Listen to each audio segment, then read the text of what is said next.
Kunjungan ini merupakan salah satu rangkaian dari kunjungan Menlu Wang Yi ke beberapa negara ASEAN. Please go ahead, please. No problem. Kita baru saja menyelesaikan pertemuan baik dalam bentuk tete-a-tete maupun pertemuan pleno dan telah menyaksikan penandatanganan 2 dokumen kerjasama, yaitu MOU peningkatan kegiatan bersama antara Kementerian Luar Negeri dan Kementerian Luar Negeri Indonesia dan Kementerian Luar Negeri RRT, dan MOM Pre-Feasibility Study Bendungan Lambakan di Kalimantan Timur.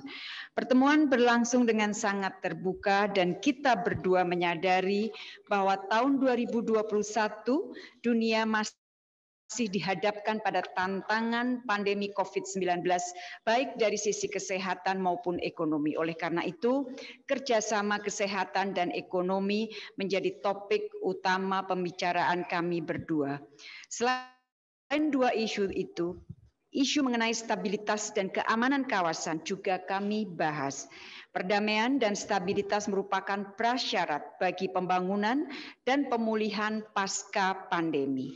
Beberapa hasil pertemuan yang dapat saya sampaikan. Pertama, kerjasama membangun ketahanan kesehatan. Rekan-rekan media tentunya ingat bahwa Menteri Luar Negeri ASEAN dan RRT telah melakukan pertemuan pertengahan Februari tahun lalu di Laos. Dan ini merupakan pertemuan pertama yang dilakukan Menlu ASEAN dalam merespons virus COVID-19.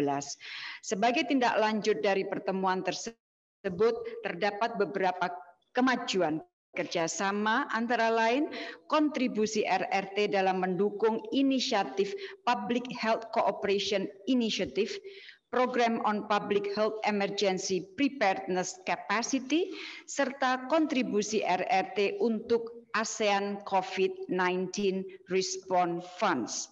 Dari sisi bilateral, sejak awal pandemi, kita telah melakukan kerjasama dengan berbagai negara termasuk dengan RRT, baik di bidang penyediaan alat diagnostik, terapatik, dan vaksin.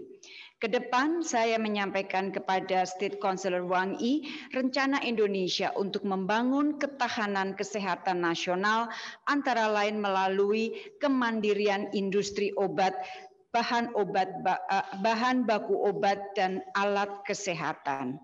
Indonesia bermaksud menjalin kerjasama dengan RRT dan negara lain terkait rencana ini.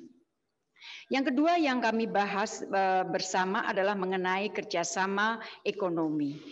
Kunci dari kerjasama ekonomi adalah sinergi yang saling menguntungkan. Sekali lagi, sinergi yang saling menguntungkan.